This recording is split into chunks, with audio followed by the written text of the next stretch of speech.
Timo? Timo?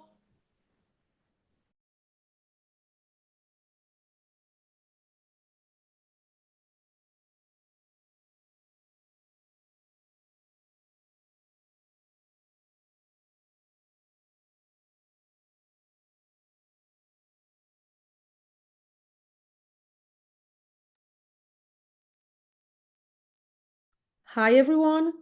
Hope you can hear me. If not, then drop a message into the chat box. But I hope that everyone can hear me. So welcome again for our weekly office hours. In today's agenda, we will go through some advanced settings. Some of you might be aware of them.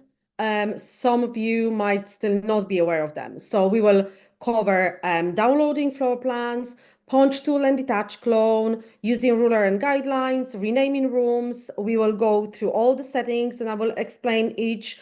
And we will also cover invisible material because I mentioned that in one or two office hours. And I know that loads of you is not aware that we have something like that. And so I'll show you how to use it.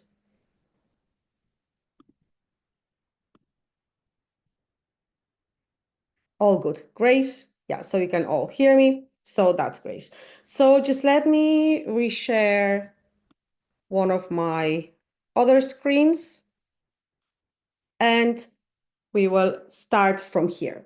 So we will start from downloading floor plan. I don't know if you're aware, but we have an option to download a floor plan, and it will be in a form, as you can see now, looking down in 2D mode. So we also have the export 2Ds and elevations, but that's like exporting drawings and things like that. But if you need to download a floor plan with to showcase the layout for your clients and things like that, then you can simply do it from 2D. So when you have your project ready, first we can go to File, we can go to Setting, and we can switch off some dimensions. So like I have some 2D rulers here, so we can switch them off. If you need to showcase default dimensions, for example, like the length of the walls, etc., you can turn them on, and I will of course cover all these settings in a second. But first, I would like to start with the downloading floor plans. So we will switch off the dimensions and I will switch off the 2D rulers.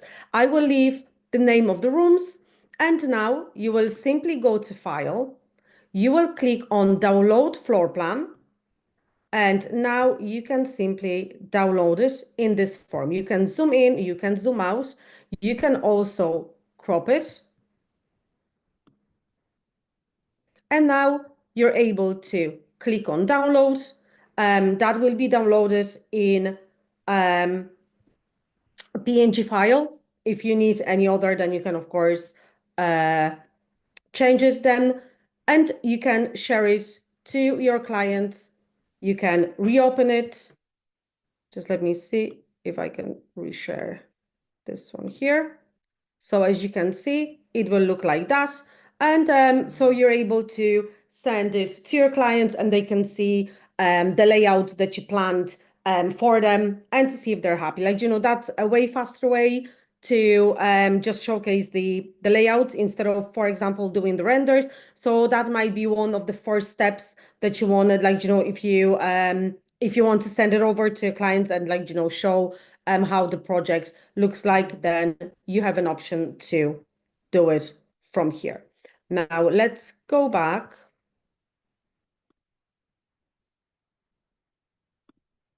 Let's go back to our project here. So if you don't need that, then we simply click on cancel. And so we have it here.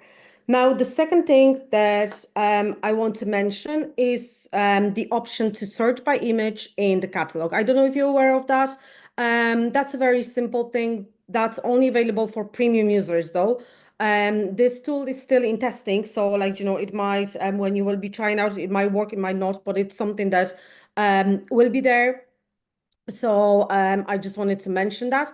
So when you go to catalog and you're looking for specific products, then you can simply click on search by image. You can upload an image of a piece of furniture or decor that you're looking for. Click on open. That will upload into our software. And by using AI, it will show you the similar results from our catalog to the one that you're looking for. So that's an option to do it as well. I know that loads of you are asking, like, about our catalog, that, like, that it's hard to find some items, and like that they are not categorized, through, let's say, brands, etc. So that's something that, like, that we are introducing. So, like, so you can search by image and, like, make your life easier and a bit faster. So the result should be in a few seconds. Now, the next thing, as you can see, now we have like similar items that you can find in our catalog. Sometimes you might be lucky and get the exact the same. If not, then the software will just find similar image. For the ones that don't have premium plan, you can simply type in what you're looking for. Let's say, let it be a sofa again. And then if you like any of them, you can click on view similar, and the software will show you similar items to the style that you selected. So it's pretty much similar. It's just not the exact thing. Now the next thing that I want to talk about is the invisible material. So with the invisible material, you're able to modify items from our catalog just a bit. But, like, but that sometimes that might be good enough if you want to change something within an item that you're um, used from our catalog. So just let me switch to 3D, because of course with the textures we can only work in 3D. And now just let me zoom in here. So for the invisible material, we go to texture catalog. So on the left, we click on texture and type in invisible material. Now, not the glass material, just this one here that looks like just simple white, and that's invisible material. Now, with this material, you can cover parts of a product. So, for example, if we have a bed like that, and, like, as you can see, like, we have loads of cushions here, like we have a bed throw, we have this cushion set, this cushion set. And if you don't like it, but you like the bed, and, like, you would like to either add your own cushions or just remove few, just to make it, look different or more simple, then you simply click on the invisible material, and now you can apply it on different parts.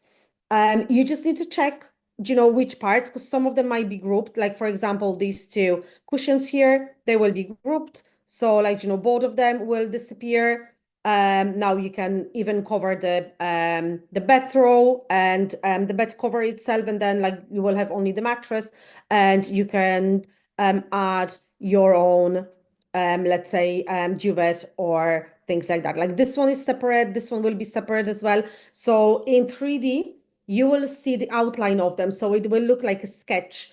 But when you go to take a render and you will do the render, then they won't be visible. The same when you have a sofa, and some of the sofas, they have cushions, they have throws. Again, you can simply use the invisible material and cover them. And then you can use any others from our catalog and change them. Also, when you're able to use the invisible material, for example, on these cushions here on the sofa, if you want to keep them but want to apply different texture, then you're able to do it as well. They're like a separate part of the full product. So you're able to either hide them or just apply a different material on them. The next example is, for example, sideboards and the hardware. You can take invisible material and hide the hardware. Even, like, on this one here, we have like another, like, a cabinet doors put on top of another cabinet door. So like, so I actually uncovered that by accident. But yeah, but you can do things like that as well. If not, you can just apply invisible material on the handles, and you don't have to use the handles. Also, you can apply it on the legs. And for example, from this sideboard, you can do like wall cabinet, like a TV wall cabinet, etc. With this sideboard here as well, we can cover legs. We can cover this part that is in the bottom. We can cover handles. And for example, this vanity here, if you like the vanity, you don't like the sinks and the faucets, you just use invisible material, you will cover them. And you can also actually cover the worktop itself. So if you don't like the countertop, then you can cover that as well and use your own and just simply modify this item to the style that you wanted it to be. Now the next thing we have a punch tool and detach clone. So will I might start with the detach clone. So with a detach clone, when you're cloning items, like we of course have a cloning a tool. So if there are items that you need, like like for example, you're using, let's say, a book or even a vase, and you need like a multiple objects or even like a dining chair. Let me just drop a dining chair.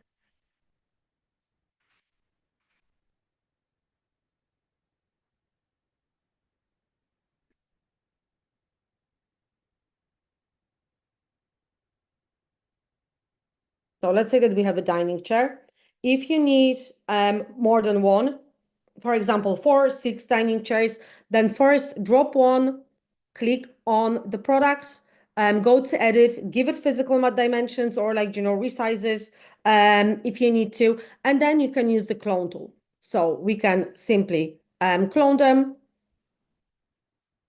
and we can do as many of them as we want. Now, if you want to have all the chairs in the same fabric, in the same texture, then you will leave it like that. You won't be on like detaching them, so they will be all cloned. Now, so whatever you will apply a texture, then the same texture will go through all. Let's say we'll go like with this pattern here, the fabric. So the same material will go through all of the items.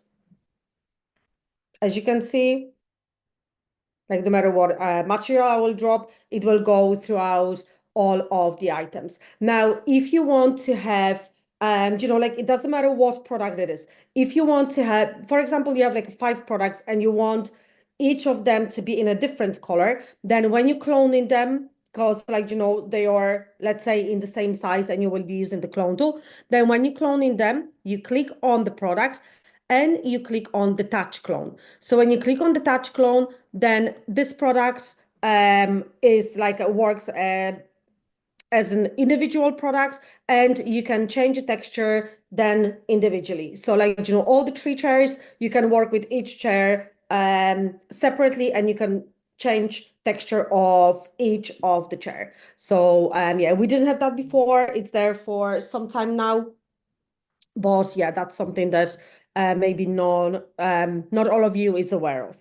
Then we have the punch tool. With the punch tool helps us to create cavities. It doesn't work for all surfaces. So like, sometimes when you have let's say that you will take like a geometric shape from our catalog, and that shape is solid, and then you would like to paste something like push something within that product and use the punch tool, then not always it will be available. But for most objects, especially the ones that are hollow inside, you can use the punch tool. So let's say that we will apply a sink on the kitchen island. So when we will drop it, we will only see the top of the sink, like, you won't be able to see at the bottom. And that's where when the punch tool comes useful. So you just click on the item, and in the top center of your screen, we have a punch tool available. We click on the punch tool, and now the punch tool is creating the cavity. And as you can see, we can see to the bottom of the sink. If sometimes you will be dropping the sink and the punch tool is not available, even though it should be, then try to click on free movement first, and then click on an item and see if the punch tool will be available then. The next thing that we have to cover is using rulers and guidelines. We did talk about it before, but that's something that I get asked about, like, quite often during the master classes. So for me, using ruler tool and guidelines, that's a very useful feature, especially if you want to space out things properly. So, for example, let's say that you will be spacing out your ceiling lights. For spacing out the ceiling lights, you can either do it in 2D mode, click on ceiling plan mode, and now we work with everything that is attached to a ceiling. So you can drop your ceiling lights. You can also do it in 3D, double click on the ceiling and do it in 3D and use the guidelines, but we'll start with using the ruler, which for me, I think is just a bit easier. So first, what I do, if I need to space out my lights, just let me turn on the 2D rulers again, and I will just simply remove them just to show you the examples.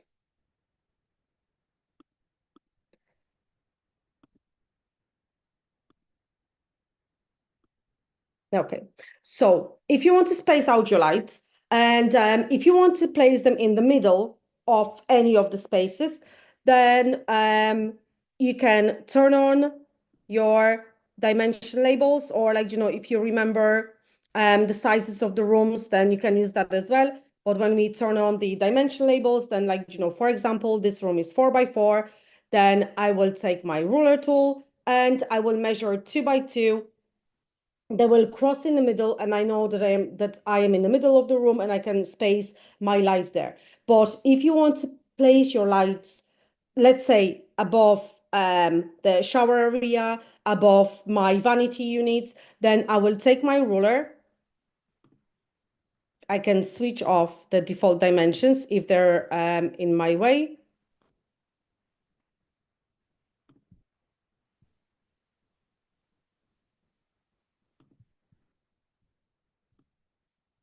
Now I will go to ruler, and I can simply click, and let's say that I want my light to be somewhere here. Now I will just remember to have it straight. So click on the ruler tool, start with a corner. We will go down, let's say to the midpoint here, and now we will draw a line. And we can also do it the other way. So let's say if I want to have my lights space, for example, one here and one here, then again, I will use my ruler tool. Now I will start from this side and go this side here. I'll cross it over, and again from this side.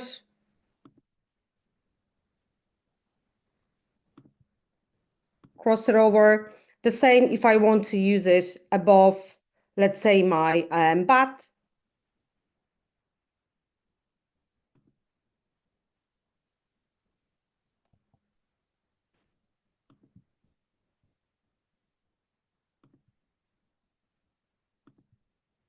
Then I have one here.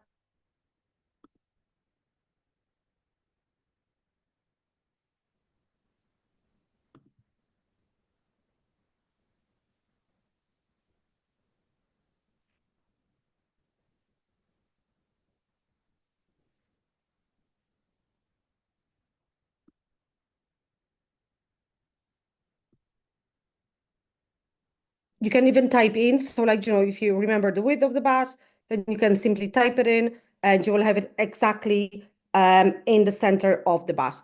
And now when you will draw everything out to space out your lights, then you can switch to ceiling plan mode. And now all the ruler guidelines, they will be visible here. So as you can see, you can space out your lights. So we have the ruler tool here. So if I would like to place it in the middle, I have it here. As you could see, like I space out my recessed lights here as well. And also the light above the kitchen island and my coffee table. So this is very useful if you want to space out your lighting, especially when you have, like, for example, this tree in the hallway or like, in a bigger area. Then it is useful to use the ruler tool in floor plan mode and then switch to ceiling plan mode, and your 2D rulers will be visible. If you don't need them for anything, like, it just gets too busy, even if you're in floor plan mode, then simply you can either delete them or go to File and switch off the 2D rulers.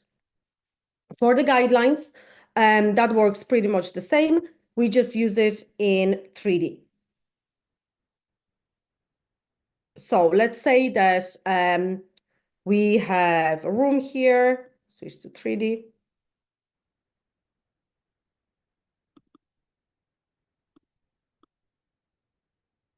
And now you would like to space out either your doors or windows, or lights on the ceiling, or anything that needs to go on your floor, then you can use our guidelines. With the guidelines, the extra thing is that whatever you will draw the guidelines, then other products will snap in between the guidelines. So let's say that we have a window and we want to place the window.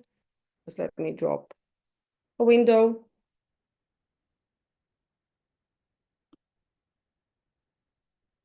Let's say that we have a window here. And now we want to place the window in a specific distance from the corner of the wall. So now we will go to the guidelines and we will use the guidelines on this wall here. Like the guidelines, they will always snap in the corner of your wall. Now you just need to watch this square. It just needs to be flat on the surface where you will be using and drawing your guidelines. So for this wall, like we will be drawing on the wall on the right. So we need to have this square highlighted in blue, flat on the wall on the right. So I just click and drag it. Now I can type in my distance, click on enter, click on escape.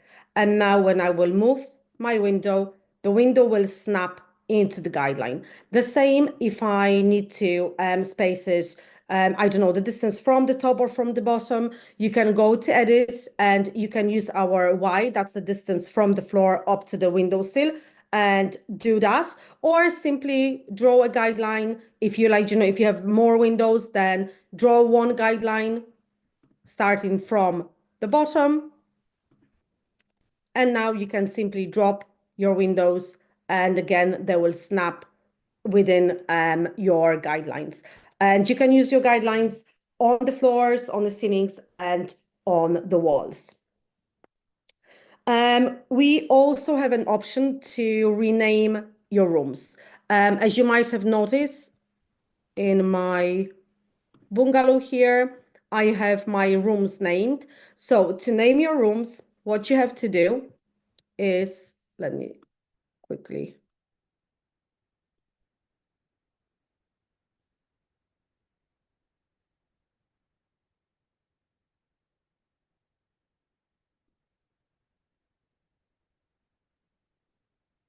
So let's say that we have these rooms here. So now to change the name of the room, you can simply click in the middle of the room, go to edit in the top center of your screen, and now here we have the room properties. You can click on the room and now simply type in whatever name you want to type for this particular room. So you can name all your rooms,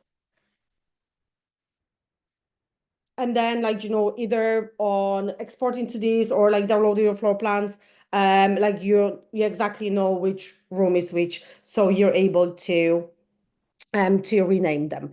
Now we will go to settings and I will explain each setting and then I will go through your questions. So if you click on a file in the top left corner of your screen, then you have an access to settings. From here, you can set dimensions. So you can choose between feet, inches, meters, and millimeters. You can also download floor plan from here. And then we have our settings.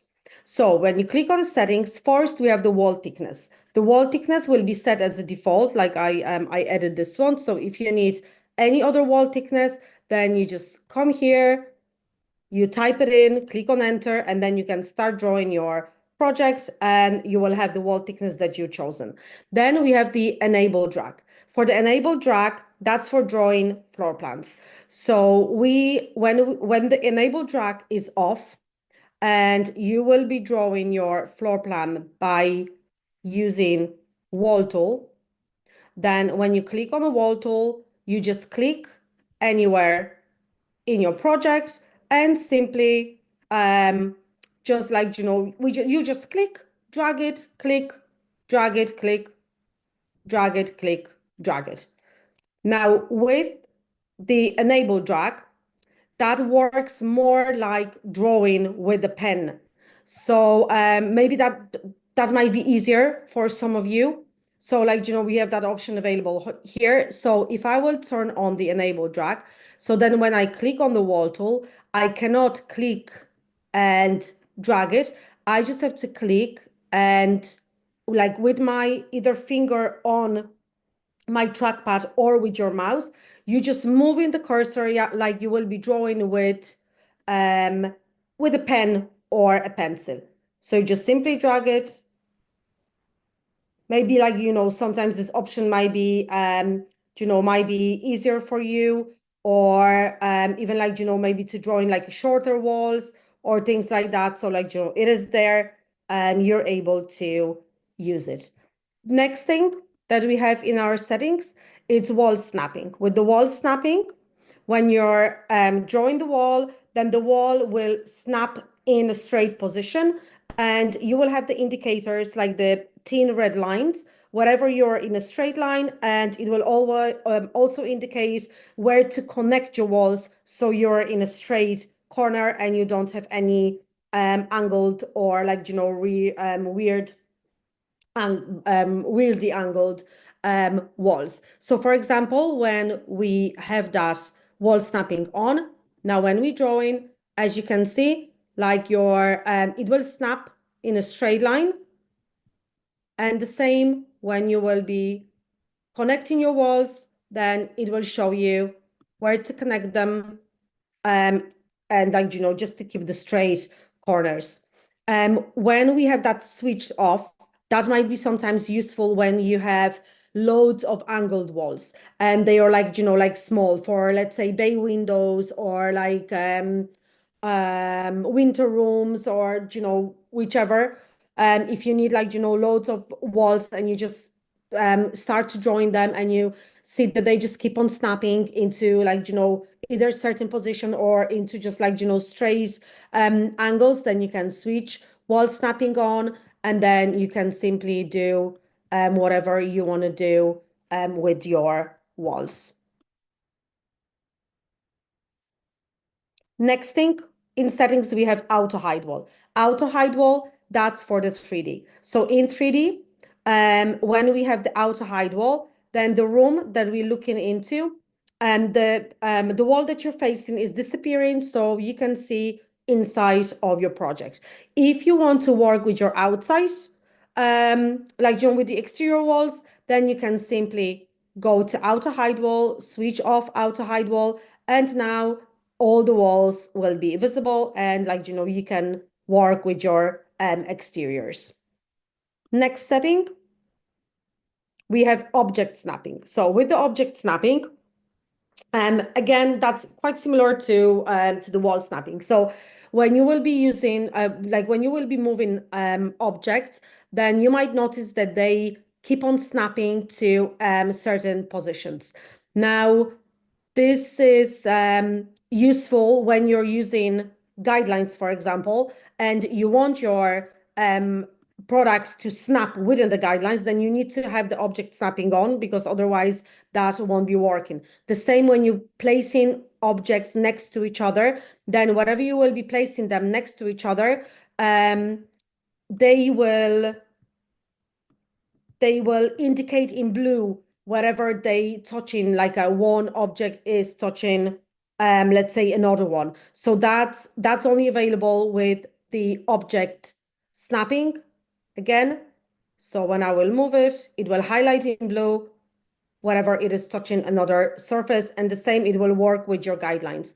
If you want to, let's say that you're working with a bookshelf or like, any display shelves, and you want to move any of the smaller objects, and they just keep on snapping into certain positions, even though you don't want them there to be there, then you can simply go to settings, you can switch off object snapping, and then you have full control over the object. So you can place it anywhere you want, without the option that, like, that it will keep on snapping into certain position. Next thing that we have is the auto baseboard. So the baseboards, the skirting boards, this ones here, they are added automatically. You can remove them here, so you can switch them off, and when you start drawing, they won't be added. If you draw your floor plan with the baseboards, then you can still hide them. So you can simply click on the baseboards. You can either hide or unhide them. From here, you can delete them. And from here, you can also go to edit, and you can change your baseboards to a different ones, because these ones, they're always set as the default. So if you want the different ones, then you can go to edit and click on change baseboards, and it will open all the options. You just click on the option and all the baseboards will be changed. You can either choose for a complete floor plan or for your room only. So that depends on the setting that you choose.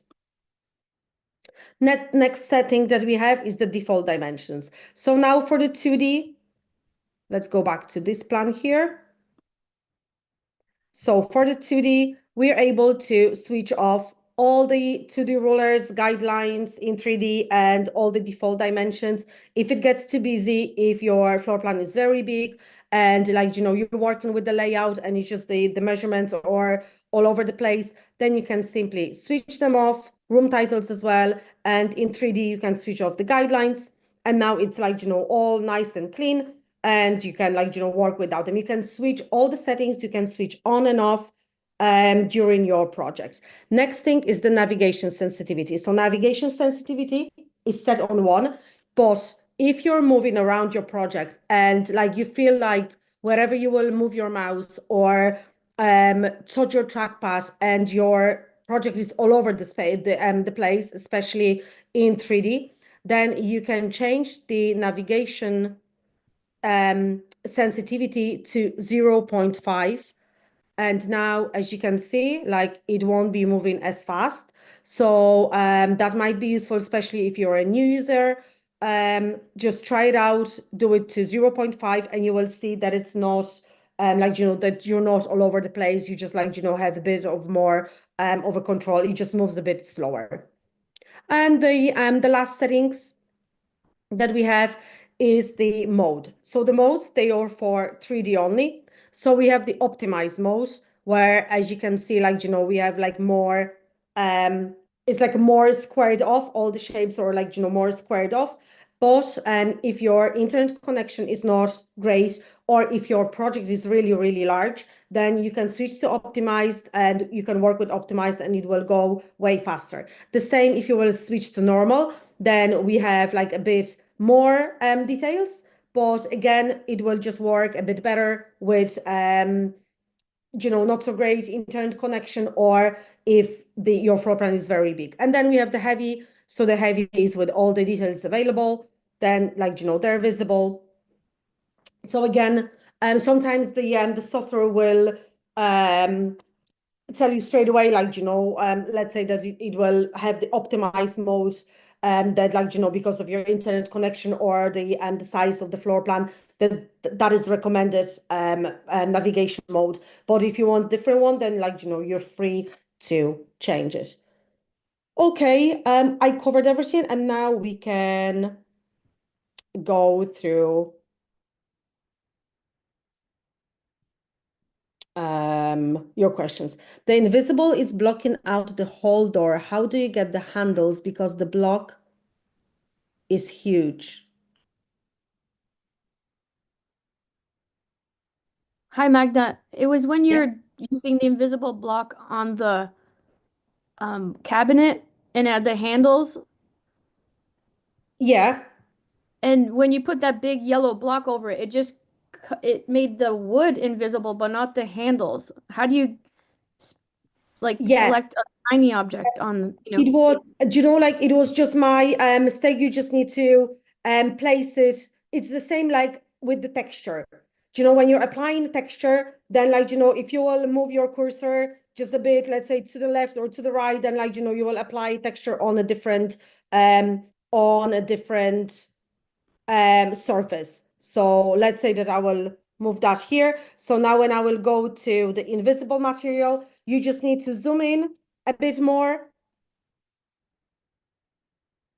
Let me refresh it. You just need to zoom in a bit more and just make sure that you drop in the invisible texture on the part that you want to cover, like I did with the cushions, and as I did with the handles the second time. But I will show you that in a second. Just let me drop to 3D.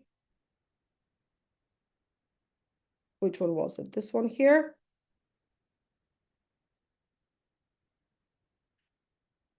So let me change it to, let's say, black.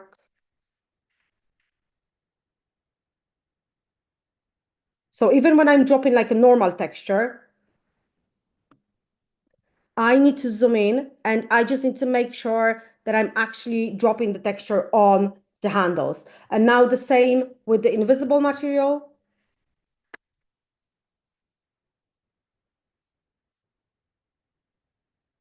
Again, I will just drag and drop it. And like, you know, so you just need to know where your cursor is going.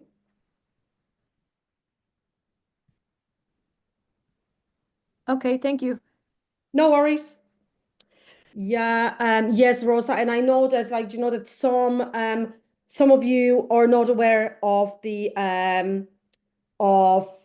settings that are actually there and what they do. Bryony, yeah, I did mention the enable drag.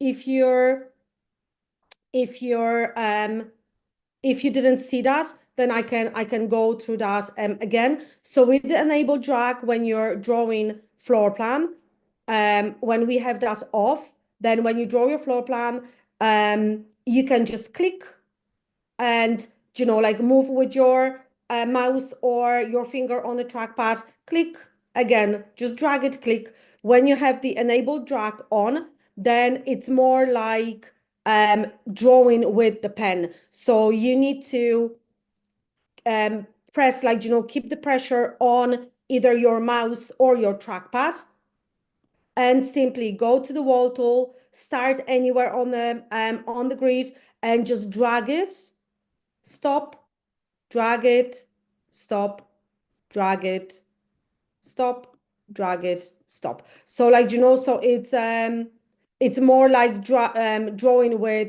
a pen. So like Joe, you can try it out. And like Joe, and see whichever is easier for you. Like and that option is there because I know that some clients they just prefer to use it. Does mode affect rendering quality? No, that's just the 3D viewing.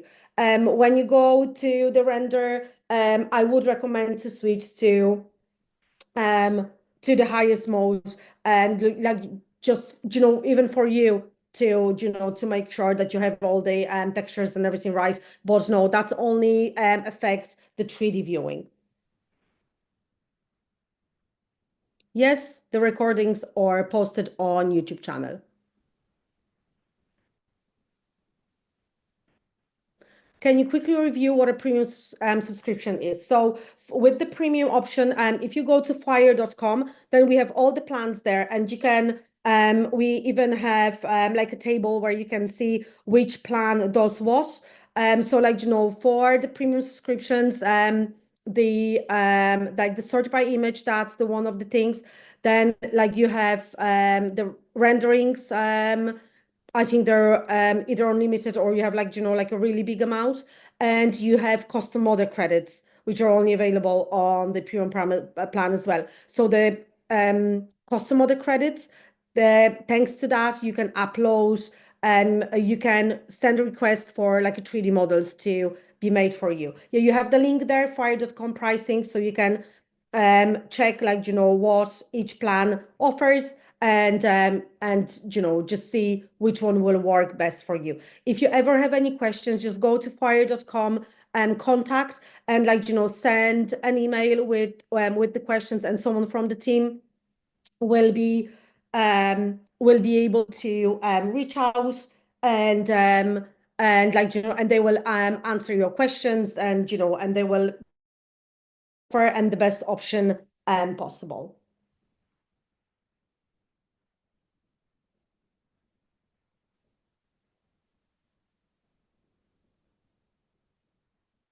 Or you can even DM Foyr on Instagram as well. They will get back to you on there as well. For more control, I click on texture, invisible or otherwise, and it is easier to control for smaller objects. I think it is a newer feature I've noticed. No, it was actually there. We are supposed to cover that, and thank you for reminding me, Donna. Yeah, in 3D, we also have the edit texture tool. So if like, if especially when you're working with like a bigger items and like, they are created from multiple elements, then if you don't know which element is which, especially if you go like, to texture, then you can simply go to edit texture. Like, let's say in this one here, let's say that we want to change the texture only of the handles, then you will go to edit texture in the top left corner of the screen. You will highlight the handles, and now we can replace. Let me just put that here. Now you can just click on the replace, and let's say that you can type in whichever text you want to use. We can click on invisible material,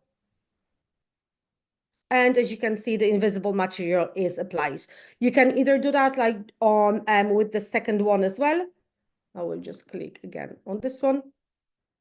Or if not, you can use the copy texture tool, and you can simply move this texture to your other handles. Yeah, so the edit texture tool is quite useful as well, because like, most of the items that you take in from our catalog is made from more than one element. So yeah, so it's just like, easier to use the edit texture sometimes. And then you know exactly what you work, what part of the item you're working with. Now to go out of the tool, you just need to click again on that tool and click on escape, and you will be out of the tool. Oh, you're welcome, Rosa. Take care. On the ceiling, yeah. For lights, sure. We just go to, let me just close that. We go to 3D.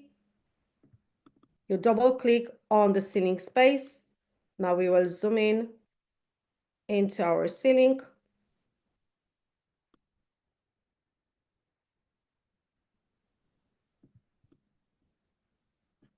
And now when you will use the guidelines, then again, they will snap within the corner of the rooms, and you can simply draw your guidelines. You can also start with the line that you drew previously, and like, let's say that like, space out your positions for, let's say, for even recessed lights.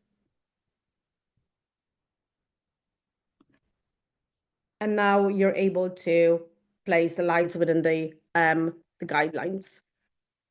So just double click on the ceiling space, and then you can use the guidelines on the ceiling.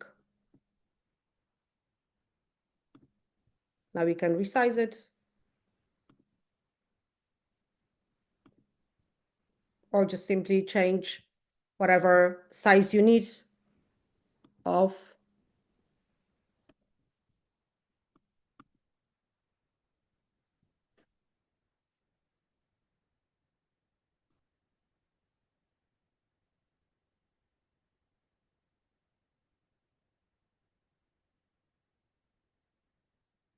let me check if I have the snapping on. The wall snapping, like the snapping option might not work, but when you zoom in, you can simply resize them and space them in between your guidelines. So like so you know that they're exactly where you want them to be. If you don't need guidelines anymore, then you just can simply either switch them off in your setting or just click on guidelines. That works the same with ruler tool. Go to trim in the top center of your screen and simply trim them away. When adding objects from the catalog, is your cursor yellow because you're in premium subscription? Mine is green. No, that all depends on the settings, and like it is different color if you're using Safari. It might be different color if you're using Chrome. If you're working on a Mac, we recommend to use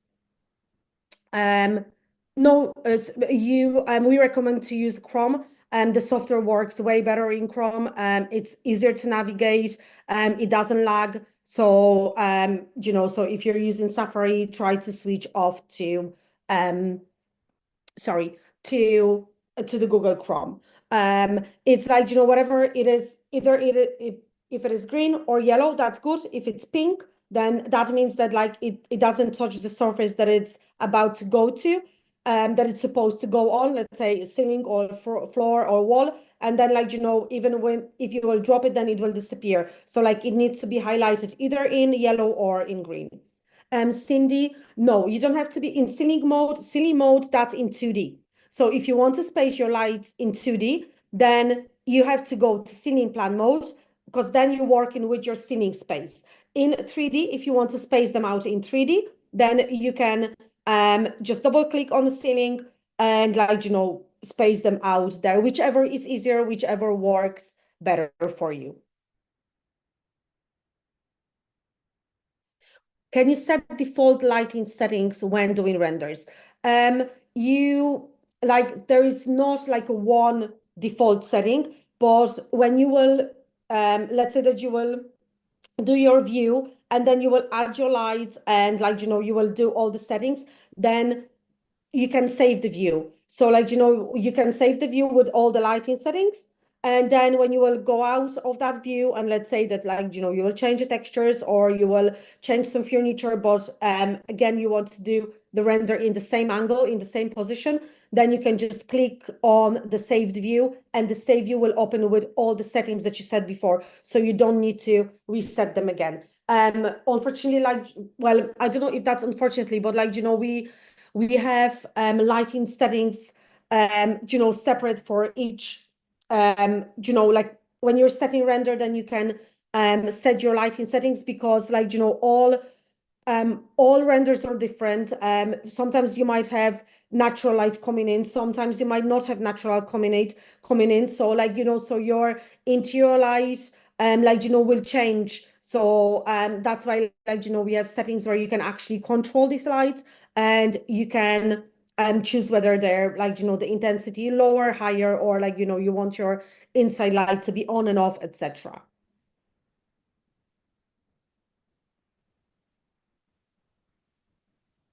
You're welcome, Cindy.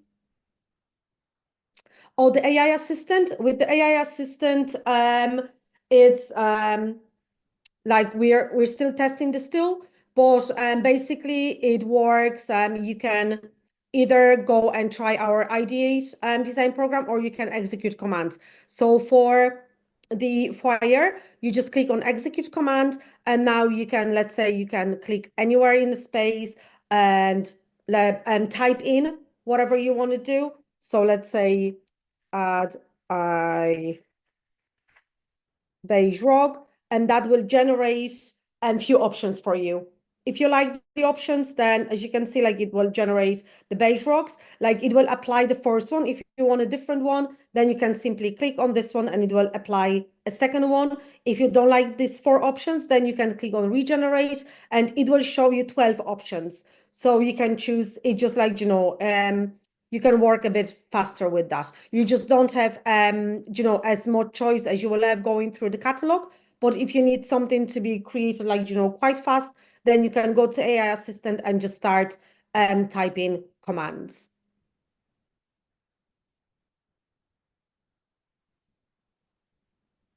Has there been or will there be an office hour specific on lighting and getting the best renders? I find lighting to be one of the most challenging things. Um, yeah, it's noted, as someone from the team said. So yeah, we can do, like a full office hours about it because I know that that's problematic for, some of our users. So we can cover that as well. Okay, so thank you so much. I hope that it was helpful. I think you learned some new stuff today. Thank you all for being here with us,